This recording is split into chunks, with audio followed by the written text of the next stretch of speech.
Well, hello everybody. I just want to say thanks for joining me, and we're going to do another devotional here and dig into the Bible and get what we can out of it, and hopefully God will shape each of us through this. This is something I got from my personal reading just today, and man, I just latched onto it, and I just love it when God points something out to me when He speaks to me through my time in the Bible, and so just want to share this one with you. Going to be in the book of John. We're going to be looking at chapter 13. So John chapter 13, that's in the New Testament. And we're going to be looking at when Jesus is starting the Passover feast with his disciples. This is the last one he's celebrating. Matter of fact, this is right before he's crucified. And he knows what's coming. He came into Jerusalem. People celebrated his arrival. He performed the biggest miracle of his ministry, which was raising Lazarus from the dead.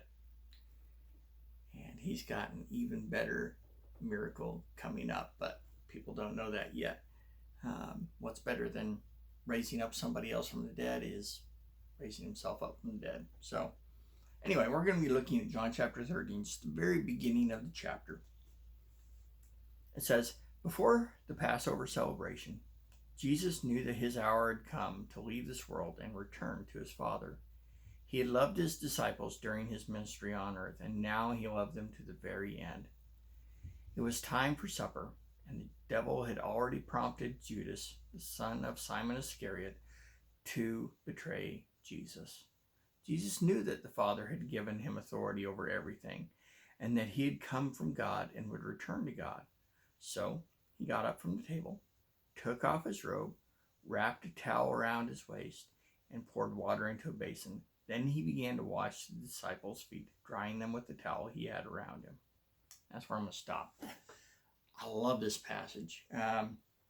It's just packed with so much stuff. Basically, the first part of it could be summarized with this thing. Jesus had a lot on his mind. A lot of big and important things. I mean, just look at it. It's before the Passover celebration. This is the most important feast in the Jewish calendar. It's like Christmas for them. So it really is. It's the biggest deal of the year. That right there. So before the Passover celebration, they're starting to celebrate this. And Jesus knew his hour had come to leave this world and return to the Father. So already he's thinking, I'm going to die on a cross. I'm going to be tortured, and I'm going to die, and I'm going to come back to life, and then eventually I'm going to ascend off the earth up into the heavens to go be with the Father. So he's got Passover in his mind. He's got his crucifixion on his mind. He's got his coming back to life. He's got the fact that he came from the Father, and he's going back to him. So he's going for a homecoming in a very real sense. And I love it. It says, let's see, and he had loved his disciples during his ministry on earth, and now he loved them to the very end. So he's got this love for the people who'd been traveling with him, following him, going on in his mind. And so he's got that going too.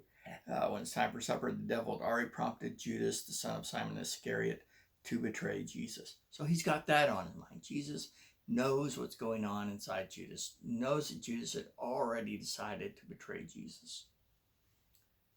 So Jesus knew that the Father had given him everything, had given him authority over everything, and that he had come from God and would return to God. So I like that. It's just like he's got all this big stuff on his mind. He's got his betrayal, he's got his death, he's got his resurrection, he's got his homecoming, his heavenly homecoming in his mind. So what's he do? So he got up from the table, took off his robe, wrapped a towel around his waist, and poured water into a basin. Then he began to wash the disciples' feet, drying them with the towel he had around him. Man, Jesus is just something else. I just gotta say. Normally, we would be like, I got big things to do. I've got preparation. I gotta pray. I gotta prepare this. I gotta do that. I gotta say these things. Whatever it is. No, Jesus takes it upon himself to do the lowest, ugliest task that was available. Jesus came to serve. He came to love these people. He came to show you and me and those disciples up there what it was like to be a genuine servant. Wow.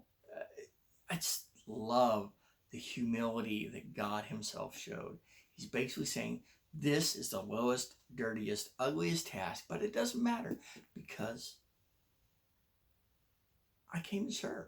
I came to serve you. And this is how I show that I love you. So he digs in and he does what no one wants to do. And that is Jesus. And that's what he wants us to follow him in doing. Don't be scared to dig in and do the things that you just have no desire to do. If the thought occurs to you that it's beneath you, then that thought isn't from God. You need to be willing to do any task that the people under you would be having to do. Wow, that's Jesus, that's God for you. And he loves us that much. All right, guys, I love you too, and I will be seeing you next time. Hope you guys have a great day, and remember to focus your attention on him. It's in Jesus' name I bid you well. Goodbye.